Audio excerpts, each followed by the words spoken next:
IPL 2026 season ప్రారంభానికి రంగం సిద్ధమవుతున్న తరుణంలో 5 సార్లు ఛాంపియన్ గా నిలిచిన ముంబై ఇండియన్స్ జట్టులో అంతర్గత విభేదాలు ఉన్నాయి అంటూ వస్తున్న కథనాలు సోషల్ మీడియాలో పెను దుమారాన్ని రేపాయి. ముఖ్యంగా ప్రస్తుత కెప్టెన్ హార్దిక్ పాండ్యా మరియు మాజీ కెప్టెన్ రోహిత్ శర్మ మధ్య సంబంధాలు దెబ్బతిన్నాయని, ఈసారి రోహిత్ ప్రదర్శనపై హార్దిక్ కఠినమైన వ్యాఖ్యలు చేశాడని నెట్టింట ఒక వార్త దావానలంలా వ్యాపించింది.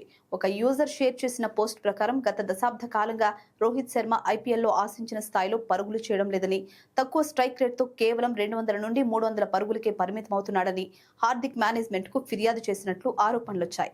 భారీ వేతనం అందుకుంటూ జట్టు విజయాల్లో కీలక పాత్ర పోషించని ఆటగాళ్లను ఈసారి సహించేది లేదని హార్దిక్ వార్నింగ్ ఇచ్చినట్లు వచ్చిన ఈ వార్త రోహిత్ అభిమానులను తీవ్ర ఆగ్రహానికి గురిచేసింది.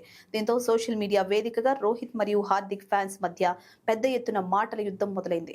ఇది జట్టు ప్రతిష్టపై కూడా ప్రభావం చూపేలా కనిపిస్తుంది. ఈ గందరగోళంపై ముంబై ఇండియన్స్ యాజమాన్యం ఎట్టకేలకు స్పందించింది. వైరల్ అవుతున్న వార్తలో ఏమాత్రం వాస్తవం లేదని స్పష్టం చేసింది.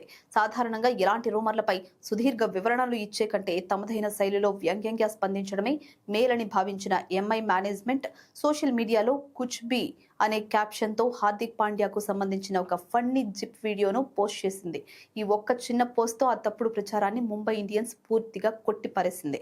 కేవలం క్లిక్స్ మరియు వ్యూస్ కోసం కొంతమంది సోషల్ మీడియాలో సృష్టించిన కట్టు కదలి తప్ప జట్టులో ఎలాంటి అశాంతి లేదని దీని ద్వారా అర్థమవుతోంది.